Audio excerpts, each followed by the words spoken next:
अब बागेश्वर बाबा को देख लीजिए, वो एक अलग हिंदू राष्ट्र बनाने की बात। ऐसे ही देश बनेगा जहाँ पे बनारस में 23 साल की लड़की का जो है लगभग एक हफ्ते तक क्या हो रहा है, रेप हो रहा है। तो सांस्कृतिक संक्रमण का, पहले आपकी संस्कृति को जो पिछड़ा और जो है बहुत दलित दमित कहा गया, आज जो है आप उन्होंने क्या किया, अपनी संस्कृति में ही मिलाने लगे ताकि उनका धर्म जो है और मजबूत। शासन खाली करो कि जनता आती है, लेकिन जो जनता है वो तो धर्म के नशे में छूटने फेस नॉट फाउंड सुटेबल। आपका आरक्षण रहते हुए आपको एनएफएस घोषित कर दिया जाए। नमस्कार और सभी को जय भीम। चूंकि और सम्मानित मंच और जो लोग भी इस कार्यक्रम को आयोजित कर रहे हैं उनको क्रांतिकारी सलाम, क्योंकि जिस जगह आप ये कार्यक्रम आयोजित कर रहे हैं और आज के समय इस तरह के कार्यक्रम क्यों आयोजित किए जाने चाहिए, जयंतियां क्यों मनाई जानी चाहिए, ये बहुत मौजू हो जाता है। क्योंकि हमारे बीच में बहुत नए चेहरे हैं, लेकिन उन नए चेहरों में मैं आकांक्षा को भी देख रही हूँ। ये हमारा पुराना चेहरा है, चूंकि ये बीएचयू की रही है और मैं इनको देख के बहुत खुश भी हो रही हूँ कि ये यहाँ पे है। ये खुद भी भगत सिंह छात्र मोर्चा से क्या कहते हैं उसकी प्रेसिडेंट रही है और लगातार बहुत सारे मुद्दों को उठाती रही हैं। और हमारे बीच में कालीचरण स्नेही सर है, निराला सर है, अश्विनी जी हैं और भी जितने भी हैं, रोहित वेमुला के साथ, और जो भी हमारे एक सामाजिक और राजनीतिक जितने भी हमारे मुद्दे हैं उनके लिए लगातार प्रयास कर रहे हैं, उन सबको मैं अपना अभिनंदन प्रेषित करती हूँ। अब हम आते हैं बात पे कि पहली बात की जो ज्योतिबा फुले की जयंती है या डॉक्टर भीमराव अंबेडकर की जयंती है, 11 अप्रैल को ज्योतिबा फुले की जयंती मनाई जाएगी, 14 अप्रैल को बाबा साहेब डॉक्टर भीमराव अंबेडकर की। अब चूंकि हम ये देखें कि हमें इन जयंतियों को मनाने की क्या जरूरत है, जो हमारे पूर्वज रहे हैं, जिस तरह से उनका इतिहास रहा है, इतिहास में क्या दिखाया गया है कि हमेशा जो है ये बहुत कमजोर जातियां थी, लेकिन इतिहास में ये बताने की कभी कोशिश नहीं की गई कि इन्होंने जितनी भी आजादी दी गई या जितनी भी आजादी मिली वो इनके दम पे लड़ी गई। डॉक्टर भीमराव अंबेडकर कहते हैं कि जो कौम अपना इतिहास नहीं जानता है, समझ लीजिए कि वो आगे विकास कर ही नहीं सकता। इसलिए अपने इतिहास को जानिए। हमारा जो पूरा एक समाज रहा है, जो दलित समाज रहा है, जिसको अछूत कहा गया, पूरी वर्णाश्रम व्यवस्था की जो नींव थी, वो नींव देखिए कि उसमें उन लोगों का स्थान कहाँ था। मैं अदम गोंडवी की एक कविता रखूंगी और फिर अपनी बात को जो है शुरू करूंगी कि वेद में जिनका हवाला हाशिए पर भी नहीं, वे अभागे आस्था विश्वास लेकर क्या करें। वेद में जिनका हवाला हाशिए पर भी नहीं, वे अभागे आस्था विश्वास लेकर क्या करें। लोक रंजन हो जहां संबूक बध की आड़ में, लोक रंजन हो जहां संबूक बध की आड़ में, उस व्यवस्था का घृणित इतिहास लेकर क्या करें। कितना प्रतिगामी रहा भोगे हुए छड़का यथार्थ, त्रास दी कुंठा घुटन संत्रास लेकर क्या करें। गर्म रोटी की महक पागल बना देती मुझे। गर्म रोटी, जूठन याद कर लीजिए ओम प्रकाश वाल्मीकि का, कि हमारे जो पूर्वज कैसे कैसे जो है जिंदा रहे, उनके लिए सर्वाइवल का भी एक प्रश्न था। गर्म रोटी की महक पागल बनाती मुझे, पारलौकिक प्रेम का मधुमास लेकर क्या करें। तो हमारा जो समाज है, ठीक है, जो पूरी एक धर्म का आडंबर और भी बहुत सारी चीजें, कि लौकिक आपका जो है, जो ये इहलोक है, जो आपका वर्तमान है, उसमें सब्ज बाग दिखाए जाते हैं और कहा जाता है कि यहाँ पर अगर तुम कुछ गलत करोगे तो तुम्हें जो है स्वर्ग में भी जगह नहीं मिलेगी। तो आपको जो है यहाँ पे न शिक्षा मिल रही है, आपको सही से सम्मान पूर्वक जीवन जीने के लिए लगातार संघर्ष करना पड़ रहा है और आपको हवाला दिया जाता है, जुमला दिया जाता है स्वर्ग का। तो आपका जो है वर्तमान बिगाड़ कर और आपको जो सब्ज बाग दिखाए जा रहे हैं, कम से कम उससे चेतनाशील रहिए। जब डॉक्टर भीमराव अंबेडकर कहते हैं कि शिक्षित बनो, तो आज हमें ये देखना पड़ेगा कि हमारा जो समाज है, हमारा जो खास तौर से बहुजन समाज है, जो दलित समाज है, उसकी यहाँ समस्या क्या आ रही है। समस्याएं जो है, शिक्षित तो हो रहे हैं लेकिन चेतनाशील नहीं हो रहे हैं। शिक्षा ही पूरा मसला नहीं है, चेतना। आप कौन सी किताबें पढ़ रहे हैं ये बहुत ज्यादा जो है वेरी करती है। आप जिस तरह की किताबें पढ़ेंगे, आप देखिए कि स्कूलों में सरस्वती शिशु मंदिर जैसे जो स्कूल है, उसकी पूर्व पीठिका क्या है, उसका आधार क्या है। तो वो शुरू से ही आपको जो है एक ऐसे राष्ट्र की परिकल्पना दिखाते हैं कि राष्ट्र ही सब कुछ है, लेकिन उस राष्ट्र में आपकी जगह कहाँ है, आपकी स्थिति क्या है, इसको जो है बहुत समझना होगा। काशी हिंदू विश्वविद्यालय में एक लड़का जो है, शिवम सोनकर का नाम आप लोगों ने सुना होगा, रील के माध्यम से जो है बहुत उसकी आवाज, उसने अपनी आवाज खुद उठाई, लेकिन जिस पार्टी में था वो, उस पार्टी के लोगों का एक भी बयान नहीं आया। पहले वो जो है एबीवीपी में था। तो आप ये देखिए कि आप चले तो जाएंगे, आपको बुलाया जाएगा, आपको इस्तेमाल किया जाएगा, लेकिन आपके अधिकारों को दिया नहीं जाएगा। तो अधिकार आपको क्या करना होगा, सुनिश्चित करना होगा कि आपके अधिकार क्या है। लेकिन उसके लिए क्या है, आप कौन सी किताबें पढ़ते हैं। आप अगर गीता पढ़ेंगे, आप गरुड़ पुराण पढ़ेंगे, तो आप देख लीजिए कि आपका पोजीशन क्या है, वो उन लोगों ने पहले से तय कर रखा है।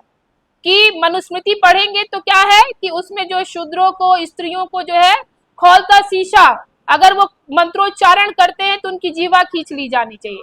फिर आप कहेंगे कि आप ये बयान दे के जो है किस तरह का माहौल विकसित करना चाहती हैं। तो फिर वही मैं डॉक्टर अंबेडकर पर आती हूँ कि पहले अपने इतिहास को जानो, अपने इतिहास को पढ़ो कि आपकी स्थिति क्या थी। आज अगर आप पढ़ लिख रहे हैं तो अपनी कौम को क्या करना है, मजबूत करना है, विकसित करना है, सचेत करना है, न कि उसी धर्म की आड़ में जो आप चले जा रहे हैं जहां पे आपके अधिकार आपको नहीं दिए जाएंगे। उसके लिए जो है आपको जमीन पर, धूप पर जो है लेट कर आप खुद ही अपनी आवाज उठाने के लिए मजबूर हो रहे हैं। और आपकी लड़ाई कौन लड़ रहा है, वही बहुजन जो है लड़ रहा है, उसके अलावा और कोई नहीं लड़ रहा है। तो इन सब चीजों को आपको देखना पड़ेगा। डॉक्टर अंबेडकर, कोई बात है? अच्छा, डॉक्टर अंबेडकर जो है जो टॉपिक दिया गया, जाति भेद का उपच्छेद, क्यों बार बार कहते थे कि जो जाति का विनाश करना बहुत जरूरी है, क्योंकि अभी जो है सुनी कह रहे थे कि भारत एक जाति प्रधान देश है, इसमें कोई दो राय नहीं है। उसी का जो है बार बार दलितों को, महिलाओं को, खास तौर से दलित समाज को अपनी प्रतिभा को सिद्ध करने के लिए बार बार जो है प्रमाण पत्र देना पड़ता है, उसे और ज्यादा जो प्रमाणित करना पड़ता है। एक आरक्षण जो मिला, जो कि हम लोगों के लिए सामाजिक राजनीतिक एक बुनियादी अधिकार था, वो जिस समय बाबा साहेब या जो मंडल कमीशन आया। लेकिन आज आप देखेंगे कि बहुत सारे लोग जो पढ़ लिख गए लेकिन अपने इतिहास को नहीं जानते, उसी में से वही जातियां कहेंगी नहीं जी आरक्षण की कोई जरूरत नहीं है। क्यों नहीं है? आप देखिए एनएफएस, नॉट फाउंड सुटेबल, आपका आरक्षण रहते हुए आपको एनएफएस घोषित कर दिया जा रहा है।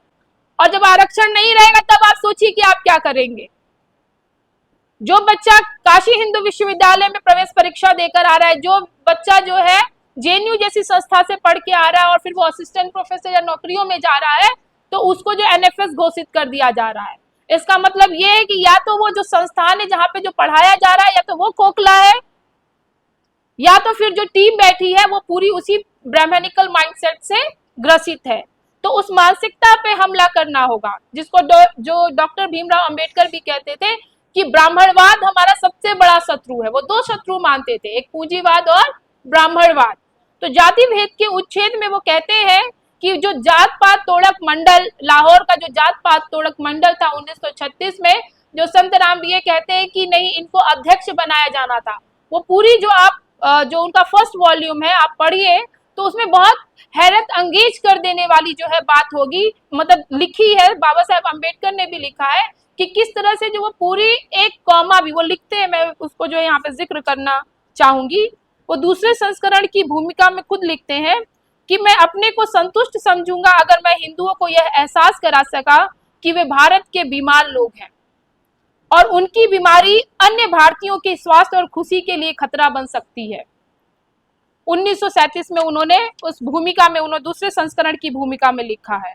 तो आप ये सोचिए कि आज भी जो हिंदू समाज है, आप बागेश्वर बाबा को देख लीजिए, वो एक अलग हिंदू राष्ट्र बनाने की बात कर रहे हैं, जहां पे भारत में बहुसंख्यक कौन है, हिंदू है, वो अब एक अलग हिंदू राष्ट्र बनाएंगे। तो आप ये सोचिए कि इसका मतलब आपकी स्थिति क्या होगी। मैं बार बार यही कहती हूँ कि सचेत बनिए, जो किताबें आप पढ़ रहे हैं उस पे आप तार्किक क्वेश्चन कीजिए कि जो हमारे हाथों में जो किताब है वो आपको राजनीतिक अधिकार, सामाजिक जो है सम्मान दिलाने का हक प्रदान करती है या नहीं करती है। डॉक्टर भीमराव अंबेडकर ने जब मंदिर की लड़ाई लड़ी जा रही थी 1930 में, तो दलितों के साथ बहुत बड़ा जो है प्रवेश आंदोलन किया था, मंदिर प्रवेश आंदोलन। लेकिन उन्होंने ये सीधे स्पष्ट कह दिया था कि ये जो हमारी लड़ाई है मंदिर प्रवेश की लड़ाई नहीं है, ये हमारी लड़ाई जो है बराबरी की है कि हमें भी अधिकार है या नहीं है, और हमारी जो सबसे हमारा जो अंतिम लक्ष्य है वो राजनीतिक सत्ता में प्रतिनिधित्व का सवाल है। हमारा लक्ष्य वो होना चाहिए। हमारा लक्ष्य ये नहीं कि जो हम इन छोटी चीजों में जो है, आज भी आप देखेंगे कि हिंदू मंदिरों में बार बार न्यूज़पेपर में आ जाता है कि दलित को पीटा गया, प्रवेश किया, कहीं कहीं ये घटनाएं आ रही हैं। तो हमारी कौम समझने के लिए क्यों नहीं तैयार है कि भाई जहां पे आपको नहीं प्रवेश करने दिया जा रहा है, जहां पे आपकी स्थिति क्या है, आपको देखना, अपने इतिहास को पढ़िए, उन चीजों के लिए मत लड़िए। राजनीतिक सत्ता में जो है क्या है, आपको अपने अधिकार पाने होंगे। जब तक आपकी पावर वहां तक नहीं पहुंचेगी तब तक जो ये लोग दमन और दलन करते रहेंगे। तो इस स्थिति को समझने की जरूरत। ये समाज सुधार की जो बात है कि समाज सुधार के, वो कहते हैं, बाबा साहेब अम्बेडकर कहते हैं कि समाज सुधार का जब आप समाज सुधार का काम करेंगे तो आपके मित्र जो है थोड़े होंगे, आलोचक ज्यादा होंगे। जैसे ही आप कोई समाज सुधार की बात करते हैं तो आप ये देखिए कि आप थोड़ा सा भी कुछ अच्छा है, कोई एक लाइब्रेरी खोलने की बात की जाएगी। मैं बहुत ज्योतिबा फुले और जो सावित्रीबाई फुले को सैल्यूट करती हूँ कि अगर ये नहीं होते तो हम लोगों की स्थिति क्या होती। आज के समय में शिक्षा के लिए उस तरह से संघर्ष नहीं करना पड़ा। स्कूल खुले हैं, आपको जाना होगा। और आप देखिए जूठन में जो वाल्मीकि जी लिखते हैं कि शिक्षा के लिए उन्हें संघर्ष करना पड़ा। उनके पिताजी जाते, कलीराम जैसे मास्टर, त्यागी जैसे मास्टरों की शिनाख्त करते कि ये वो द्रोणाचार्य है जो आज के लिए बहुत घातक है, और ऐसे संस्थानों में बहुत सारे शिक्षक मिल जाएंगे। लेकिन जैसे जैसे हम रोजगार पा रहे हैं तो हम क्या है, पूंजीवाद के जो है और गिरफ्त में जा रहे हैं। हमें जहां तक लाइब्रेरी बनाने की कोशिश करनी चाहिए। 1810 में आप देखिए कि ज्योतिबा फुले, सावित्रीबाई फुले मिलके ये लोग क्या कर रहे हैं, 1848 में स्कूल खोल रहे हैं। उस समय जहां पे जो है स्कूल खोलना लड़कियों के पढ़ने के लिए जो है तमाम तरह की चुनौतियां थी। और आज हमारे पास तमाम संसाधन होने के बावजूद भी हम क्या कर रहे हैं, किराए के मकान बना दे रहे हैं कि हमारा किराया जो है मिलता रहे। ये मिशनरी काम, इसको मिशनरी काम कहा जाता है कि मिशनरी काम आपको करना पड़ेगा। नहीं तो जो स्थितियां जिस तरह से अभी आगे और आएंगी, सरकार, अभी आपको पता होगा, मैं उन पहलुओं पर बात करना चाहती हूँ जिसको समझना बहुत जरूरी है। अभी हाल फिलहाल में जो है सत्ता ने फिर एक चाल चलने की कोशिश की कि ऐसी कैटेगरी में जो है क्या होना चाहिए, कैटेगराइजेशन उसको कर दीजिए, एक लेयर निकालने की बात की, सब कैटेगराइजेशन। आप ये सोचिए कि मैं एक बहुत छोटा सा उदाहरण दूंगी कि एक बार क्या हुआ, रेलवे स्टेशन पे, बनारस के रेलवे स्टेशन से मैं घर आ रही थी और वहां पे जो है बहुत सारी महिलाएं थी और एक दो महिला जो है भीख मांग रही थी। ठीक ठाक थी, हंसपुस थी। हमने उससे कहा कि अरे क्यों भीख मांग रही हो, ठीक लग रही हो, बेहतर है कि चलो तुम्हें काम दिला देते हैं, काम करना। तो उसने कहा कि जो है क्या काम दिलाएंगी। तो हम कहे कि अब काम तो इतना सम्मानित काम तो हमारे यहाँ नहीं, लेकिन फिर भी जो महिलाएं आजकल काम कर रही हैं ज्यादातर जो है झाड़ू पोछा बर्तन और जो है खाना बनाने का काम कर रही हैं, फिर भी अपने और जिस तरह से भी उनको मिल जा रहा है। तो कहे कितना दिला देंगी। तो हमने कहा कि 3-4 हजार रुपया तो दिला ही देंगे आपको, अगर ज्यादा घरों में काम करेंगे तो उससे ज्यादा ही मिलेगा। तो उसने कहा चला हटा जी, हम भीख मांग कर 30 हजार रुपया महीना कमा लेते हैं, तू जो हमके का कर। भोजपुरी समझ में आती है आप लोगों को? तो आप ये सोचिए कि सम्मान पूर्वक काम, बहुत सारे लोगों ने ये आदत बना ली है, ये समझ लिया है कि हम ये काम करेंगे तो ठीक है, बाकी जो है हमें उसमें मेहनत भी करना पड़ेगा। लेकिन जो मेहनत करके आप पैसा कमाएंगे उसकी खुशबू, उस रोटी की खुशबू को जो है आप महसूस कीजिए, ये बहुत जरूरी है। तो जो सब कैटेगराइजेशन का मामला जिसके बारे में बता रही थी कि बहुत सारी सरकार तो ये चाल चल ही रही है कि किस तरह से जो है बहुत सारी जातियां जो अभी भी आर्थिक संघर्ष कर रही है, रोटी तक नहीं मिली है, वहां पे वो शिक्षा के महत्व को जो है थोड़ा सा पीछे रखेगा। हालांकि डॉक्टर अंबेडकर बार बार अपने समाज के लिए कहते थे कि शिक्षित बनो। तो पहले तो उनको जो है, अब आप देखिए कि आरक्षण कहाँ मिल रहा है, हायर एजुकेशन में मिल रहा है। तो हायर एजुकेशन में जब आप जाते हैं, पढ़ लिख के जाते हैं, तो आपको जो है आरक्षण मिलता है। लेकिन वो लोग जिनको आप कह रहे हैं कि आप थोड़े से पढ़ लिख गए, तो आपसे आप ही को शत्रु बना दिया जा रहा है उनके सामने। ये इसकी शिनाख्त करनी है कि हम उनके शत्रु नहीं, अगर वो उनकी स्थिति ऐसी है, तो पहले जो हमारा समाज रहा है जिसमें पूर्वजों को बार बार जो है उनकी मेंटेलिटी को, उनकी मानसिकता को क्या किया गया, एक तरह से अधीन बनाया गया कि तुम्हारी जो ये स्थिति है वो किसकी वजह से है, वो तो ईश्वर ने तय की है। तुम्हारी जो ये नियति है वो ईश्वर ने तय की है, इसमें तुम्हारा कोई दोष नहीं। और वो व्यक्ति उससे उबर नहीं पाता था। सदगति कहानी जब आप प्रेमचंद की पढ़ते हैं तो दुखी चमार है, वो एक कोयला मांगने जाता, आग मांगने जाता है चीलम जलाने की, ताकि जो उसके अंदर फुर्ती आए और जाके जो लकड़ी काट सके। तो वो ठकुराई से जब पंडिताइन से जाके क्या कहते हैं आग लेता है, पंडिताइन जैसे दूर से फेंकती, क्योंकि उस समय तो अछूत माने जाते थे, और वो आग जो है उसके सर पे जाके गिरती है। तो उसका कथन को सुनिए, वो कहता है कि ईश्वर ने तुरंत मुझे दंड दिया, मैंने तो नाहक ही मैं नाहक ही इनसे मांगने गया। ये तो हमेशा जो है हम लोग इनको देते थे, अचानक से जो है हमने क्यों मांगा, ईश्वर ने तुरंत दंड दिया। तो भाग्यवाद का, अवतारवाद का, ये जितने प्रोपेगेंडा थे वो आपको जो है बताए गए। और मैं फिर वही कहूंगी कि अगर समता मूलक समाज बनाना है तो आपको ये समझना होगा, ये सभी तरह के जो कर्मकांड है उससे मुक्त होइए। हमारा समाज कहाँ जा रहा है, ये जो है जो शिक्षित लोग हैं उनको, अशिक्षित नहीं सचेत लोग शिनाख्त करनी पड़े। बार बार जो है इतिहास में जो है आपको जाना पड़ेगा, लेखन करना होगा। आज मैं जहां गई, अश्विन मुझे नाम याद नहीं आ रहा, आपका क्या नाम है, शुभम के यहाँ गई, उनके कमरे पे तो एक पर्चा रखा हुआ था। ये लोग जो ब्लू पैंथर के नाम से जो पर्चा निकाल रहे हैं, मुझे बहुत अच्छा लगा। ये जो सचेतना आपके अंदर आनी चाहिए, जब आपके अंदर ये आ जाएगा, जगह जगह तक जो आप मोबिलाइज करेंगे, तो आपका जो धर्म की जो पूरी दीवारें वो धीरे धीरे ढहती जाएंगी, उसको खुद ही चोट पहुंचने लगेगा। दलित पैंथर जैसा, ब्लैक पैंथर जैसे जो है एक समय में सत्ता की, जो धर्म आधारित जो सत्ता थी उसकी चूल्हे हिला दी गई थी। तो आप जिस तरह से संगठित होंगे, कहते हैं कि जब रामधारी सिंह दिनकर कहते हैं सिंहासन खाली करो कि जनता आती है, लेकिन जो जनता है वो तो धर्म के नशे में चूर है, वो कहाँ से आएगी, तो सत्ता को आप कैसे हिलाएंगे, नहीं हिला पाएंगे। इसलिए जो है उनके जो धर्म आधारित जितने भी प्रोपेगेंडे हैं उसको समझिए। एक समय में आपको जो है वेद मंत्रोच्चारण नहीं करने दिया जाता था, आज आपको कहा जा रहा है कि आप ये क्या कहते हैं, ये करेंगे तो 7:30 खत्म हो जाएगी, रुद्राभिषेक कराएंगे तो जो ये हो जाएगा, और भोपू लगा दिया जा रहा है ताकि आप लोग सुनिए। एक समय सुनने पे जो है क्या है, खौलता शीशा डाल दिया जाता था। तो इसको आपको समझना होगा, और जब तक आप नहीं समझेंगे तब तक जो है फिर क्या है कि हम उसी मानसिकता में जीवित रहेंगे। एक तो आज का दौर है सांस्कृतिक संक्रमण का, पहले आपकी संस्कृति को जो पिछड़ा और जो है बहुत दलित दमित कहा गया, आज जो है आप उन्होंने क्या किया, अपनी संस्कृति में ही मिलाने लगे हैं ताकि उनका धर्म जो है और मजबूत हो। समझ रहे हैं आप, तो इस और उनके ही लोग मजबूत हो, लेकिन आप जा तो रहे उधर, लेकिन आपको ये समझने की जरूरत है कि आपकी स्थिति वहां पे क्या, आपकी पोजीशन क्या है। आप अपनी पोजीशन को हमेशा रिकॉग्नाइज करने की कोशिश कीजिएगा। बात हो रही थी कि महिलाओं के उस पे, अब महिलाओं के सवाल पे जो है किस तरह से हमें काम करना है, जो शिक्षा का जो सवाल है, ठीक है, दलित स्त्रियों के यहाँ अभी भी जो है जो लोग पढ़े लिखे, जैसे मैं जब जूठन, आप लोग अगर पढ़ा होगा आप लोगों ने, तो जूठन में ही ओम प्रकाश वाल्मीकि जी लिखते हैं कि जहां जहां जब शिक्षा के दरवाजे खुले दलितों के यहाँ, तो वहां पे जो है पहले दलित लड़के ही गए, लड़कियां नहीं गई।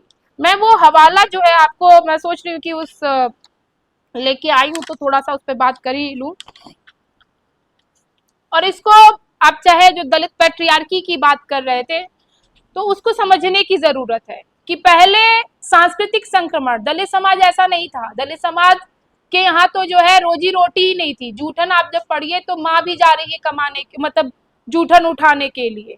अगर आज भी आप देखेंगे कि कहीं मजदूर काम कर रहा है दलित मजदूर, तो वो अकेले नहीं जाता है, वो अपनी पत्नी को भी लेकर जाएगा, उसका बच्चा भी वहीं जो है खेलता रहेगा, पेड़ में जो है उसके पैर वैर बांध दिए जाते हैं, बहुत इस तरह की स्थिति होती है।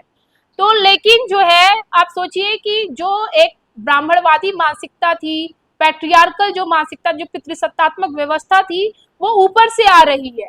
जो यौन सुचिता का मामला है, जो आपकी, तो वो ऊपर से, मतलब जो समृद्ध जातियां थी, सवर्ण जातियां अपनी महिलाओं को बाहर निकलने नहीं देती थी, लेकिन दलित महिलाएं जो घर से बाहर जाके काम करती थी। आप चाहे ओम प्रकाश वाल्मीकि की कविता पढ़ लीजिए, तब तुम क्या करोगे, या कमल भारती की कविता पढ़ लीजिए, तब तुम्हारी निष्ठा क्या होती। पहले के समय में बहुजुठाई प्रथा जो थी, कि जो सामंतवादी या सामंतशाही प्रवृत्ति थी, जिसमें दलित महिलाओं को जो है अवेलेबल माना जाता था, उपलब्ध मान लिया जाता था, कि भाई ये तो बहुत, कि अगर हम इनका शोषण भी, यौन शोषण भी करते हैं, तो जो है दलित जो समाज है वो विरोध नहीं कर सकता, क्योंकि ये हमारा वो अपना अधिकार समझते थे, हुकूमत समझते थे।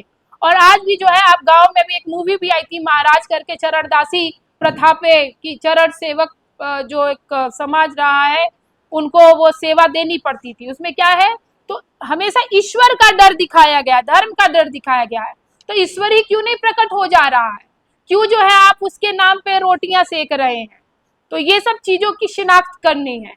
खैर, मैं बात करती सिक्षा के सवाल पे, कि जब शिक्षा के लिए दरवाजे खुलते हैं, तो जूठन में ओम प्रकाश वाल्मीकि लिखते हैं, लेकिन मेरा यही कहना है कि जब आप दलित स्त्री आत्मकथाओं को पढ़ेंगे, और जो दलित पुरुषों की आत्मकथा को पढ़ेंगे, जहाँ पे दलित महिलाओं के सवाल जो रेखांकित नहीं किए जाते हैं। इसमें जूठन में मैं वो उदाहरण पढ़ना चाहूंगी। जूठन में लड़कियों की शिक्षा पर कोई प्रकाश नहीं डाला गया है। वाल्मीकि जी अपनी शिक्षा का हवाला देते हैं कि कितने संघर्षों के साथ उन्हें शिक्षा हासिल करनी पड़ी, जबकि घर में बहन भी थी जिसकी शिक्षा के विषय में उन्होंने एक वाक्य में लिखकर इतिश्री कर ली है। वे लिखते हैं, सेवक राम मसीही के पास सिर्फ मुझे ही भेजा गया था, भाई तो काम करते थे, बहन को स्कूल भेजने का सवाल ही नहीं था। वाल्मीकि जी कहीं भी ये जिक्र नहीं करते कि क्यों नहीं भेजा गया। और इसमें जो है एक जगह और है कि जो उनकी भाभी थी, वो भाभी अपना गहना बेचकर जो है उनको पढ़ाने, मतलब वो स्कूल जा सके, उनकी पढ़ाई शिक्षा जारी हो सके। तो आप ये देखिए कि हालांकि बाद के समय में जब वाल्मीकि जी पढ़ लिख गए और जब ऑर्डिनेंस फैक्ट्री में काम करने लगे, जो उनकी पत्नी थी चंदा, उनको पढ़ाने पे उन्होंने बहुत जोर दिया।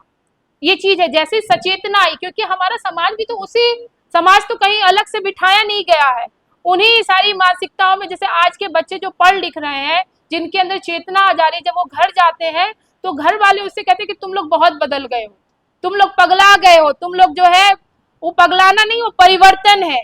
क्योंकि जो किताबें आपने पढ़ी है, जिस समाज में आप जो है डिबेट कर रहे हैं, जो डिबेट कल्चर है जिससे आप सही का भान कर पा रहे हैं, वो तो उसी समाज में रह रहे हैं। गलती उनकी भी नहीं है, लेकिन आपको सचेत करने की उधर भी जरूरत है।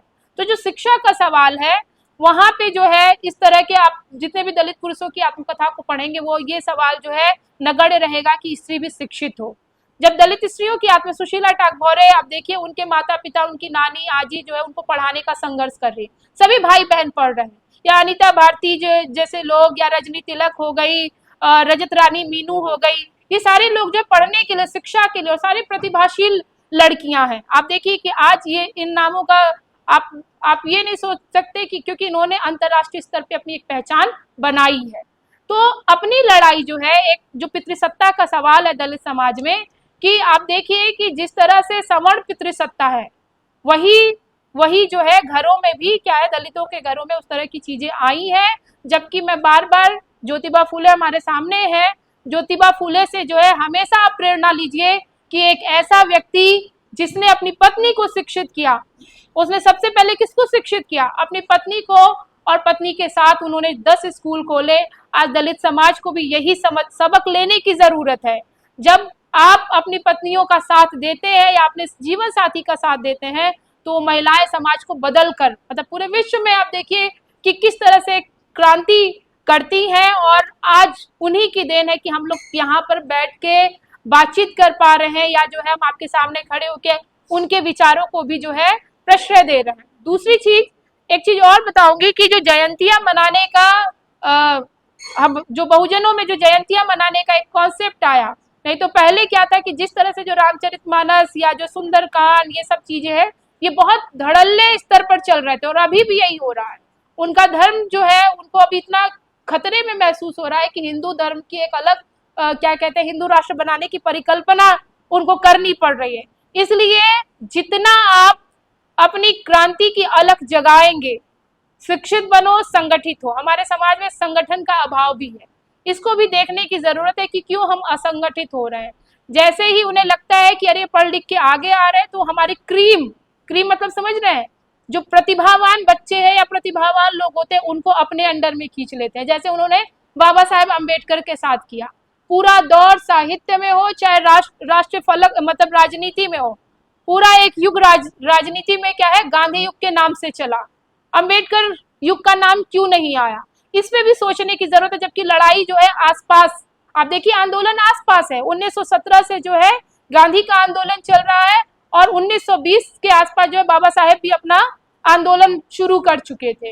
लेकिन हमारा जो जाति प्रधान देश की बात है, तब से लेकर आज भी जो है वो मानसिकता बदली नहीं है। अभी मैं अपने जो स्टूडेंट थे हमारे साथ में थे, उनसे मैंने कहा कि देखिए 2 अक्टूबर जो है छुट्टी घोषित कर दी जाती है, तो जब घरों में छुट्टियां होती तो पूछा जाता है, बच्चे पूछते हैं कि छुट्टी क्यों है, तो बोले कि आज गांधी जयंती है।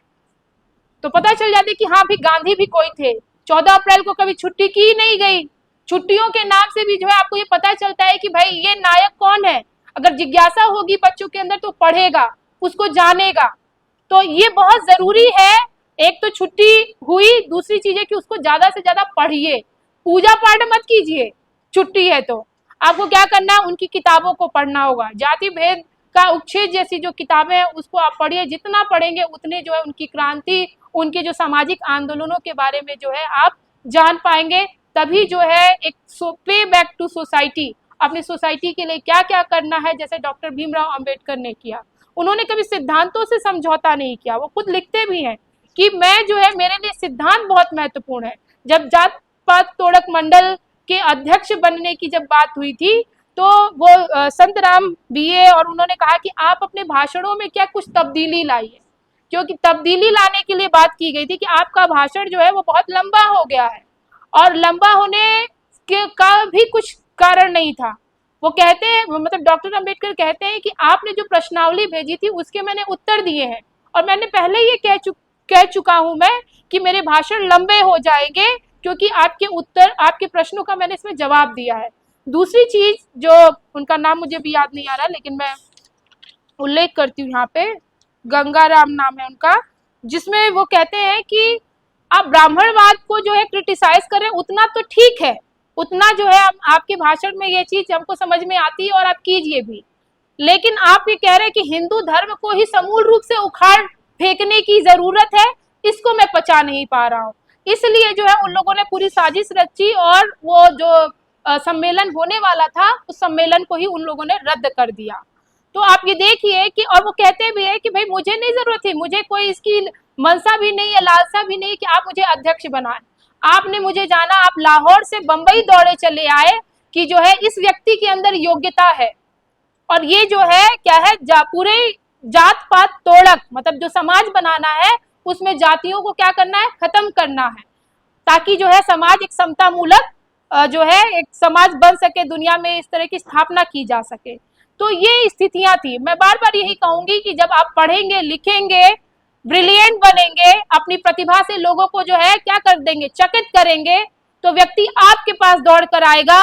लोगों को जो है आपको उनके पास दौड़ने की जरूरत नहीं पड़ेगी। संविधान जब बनाने की बात की गई, तो संविधान में जो है आप देखिए किसके पास लोग गए, एकमात्र डॉक्टर भीमराव अंबेडकर के पास। तो ये बहुत ज्यादा जरूरी है कि शिक्षा का जो मूल उद्देश्य जो डॉक्टर अंबेडकर ने अपने समय रहते हुए समझ लिया था, अपने बच्चों में वो भावनाएं डालिए। आप आने वाली जनरेशन है, अपने जो आपकी जो जनरेशन होगी उनको अब जयंतियों के बारे में क्या कहते हैं, फूले जयंती के बारे में, सावित्रीबाई फूले के बारे में, जितने भी जो समाज सुधारक रहे हैं, सिर्फ इतना ही नहीं, आप जिन्होंने जो है समाज को समतामूलक बनाने की कोशिश की चाहे वो जिस भी समाज का रहा हो, उनके बारे में, उनके जो है योगदानों के बारे में जरूर बताइए। जब बच्चे छोटे से अपने इतिहास के बारे में जानेगा, इन लोगों के बारे में जानेगा, तो जो है वो वाकई में बहुत कुछ अच्छा करेगा, उसका उद्देश्य कुछ अलग होगा। नहीं तो जो समाज हम बना रहे हैं कि स्कूलों में तो वैसे भी अब स्कूल खत्म हो रहे हैं, खोखले होते जा रहे हैं कि बच्चे पढ़ेंगे लिखेंगे तो क्या होगा, हमारा समाज कुछ ज्यादा ही विश्व गुरु जो बनाने की कल्पना जो चल रही है, विश्व गुरु ऐसे ही देश बनेगा जहाँ पे बनारस में 23 साल की लड़की का जो है लगभग एक हफ्ते तक क्या हो रहा है, रेप हो रहा है। और भी जो है, और भी मतलब महिलाओं के की मैं बात कर रही हूँ कि आप सुरक्षा के नाम पे जो है क्या करते हैं, लड़कियों को कैद कर देते हैं।